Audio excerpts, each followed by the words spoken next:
ሽንቁር ሚዲያ ይህ ጠቃሚና ህይወት ለዋጭ ምክሮችን የሚያገኙበት የዩቲዩብ ቻናል ነው። ቻናሉን ሰብስክራይብ በማድረግ ቤተሰብ ይሁኑ።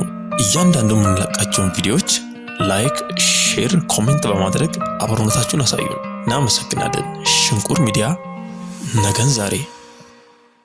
ችግሮችን እንደ አስተማሪ ያቸው።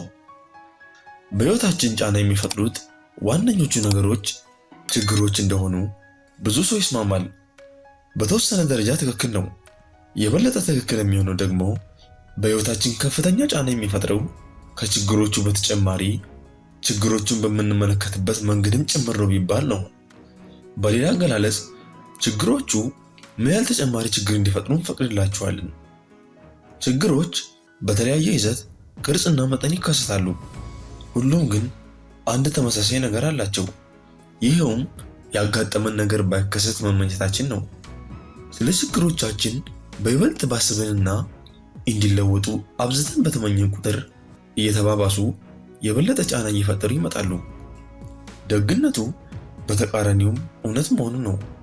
ችግሮችን እንዳይቀረ የህይወት አካል ስንቀበልና እንደ አስተማሪ ስንመለከታቸው የሚያሳድሩት ጫናም ቀለል እያለ ይሄዳል። ይህንን በመገንዘባችን ብቻ የሆነ ክብደት ከጫንቃችን ላይ እንደተነሳ እየተሰማን ይመጣል። እስቲ ከዚህ በፊት የተጨነክበትን ችግር አስበው። እንደ ብዙዎቻችን ከሆንክ ስለ ችግሩ አውጥተህ አውርደሃል፣ አብሰልስለው ምን እንደምታደርግ ግራ ገብቶ ነበር። ስለ ችግሩ መብሰልሰል ወደ ባሰ ግራ መጋባትና መጨናነቅ ነው የመራ። አሁን ደግሞ ራሱን ችግር በሌላ መንገድ ተመልከተው። ችግሩን ከመገዳደር ለመቀበል ሞክርና ምን ልትማርበት እንደምትችል አስብ። የበለጠ ጠንካራ ወይም ታጋሽ እንድትሆን እያስተማረ ነው። ስለ ስግብግብነት፣ ምቀኝነት፣ ግዴለሽነት ወይም ይቅርታ የሚያስተምር ነገር አለ?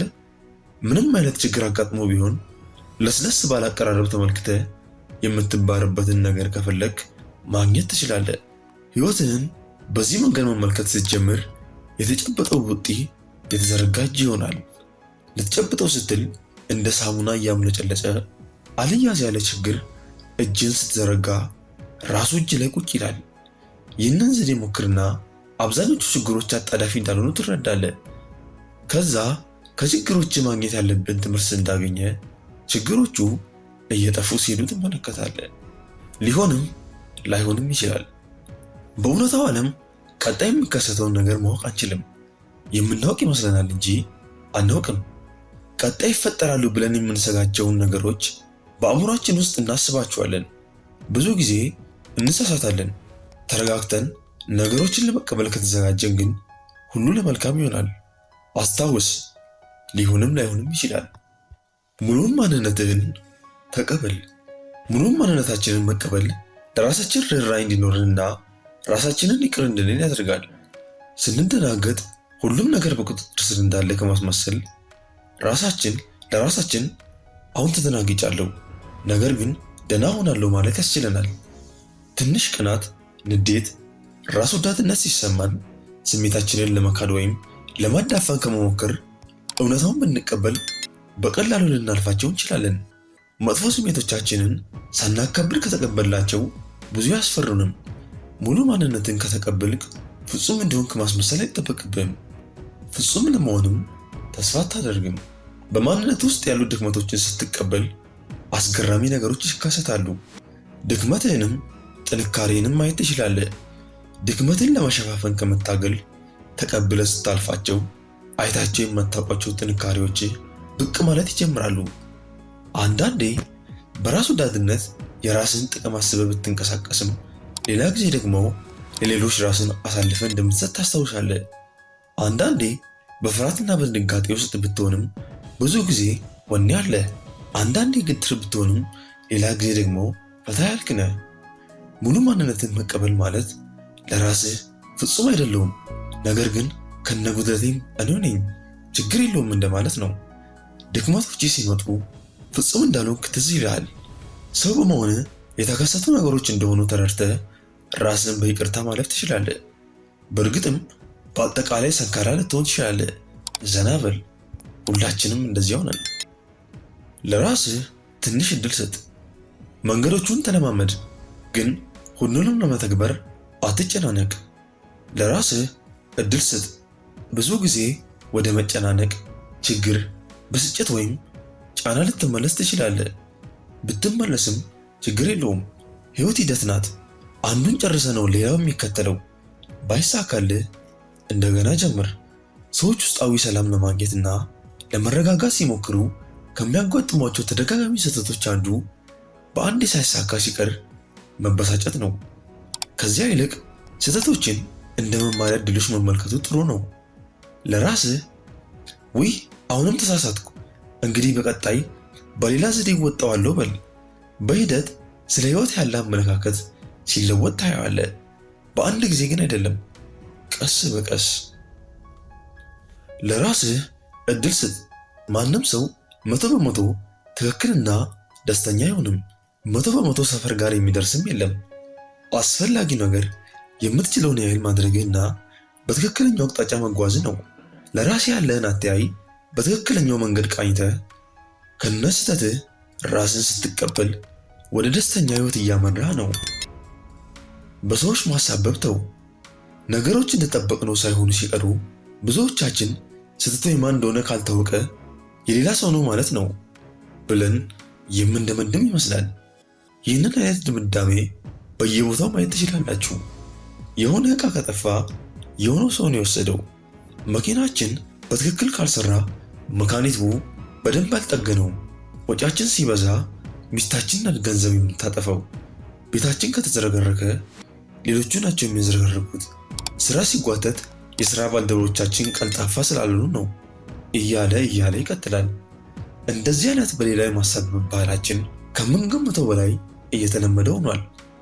በግለሰብ ደረጃ ስናየው በድርጅታችን ላይ ኃላፊነት እንዳንወስድና በራሳችን ደስታ ላይ ተጠያቂው ራሳችን መሆናችንን እንድንረሳ አድርጎናል። በማህበረሰብ ደረጃ ወንጀለኞች ሰበብ በመደርደር ከተጠያቂነት እንዲያመልጡ ያደርጋል። ማሳበብ ልማድ ሲሆንብን ለራሳችን ስሜቶች፣ ንዴት፣ ብስጭት፣ ሐዘንና ደስታ ማጣት ሌሎችን ተጠያቂ እናደርጋለን።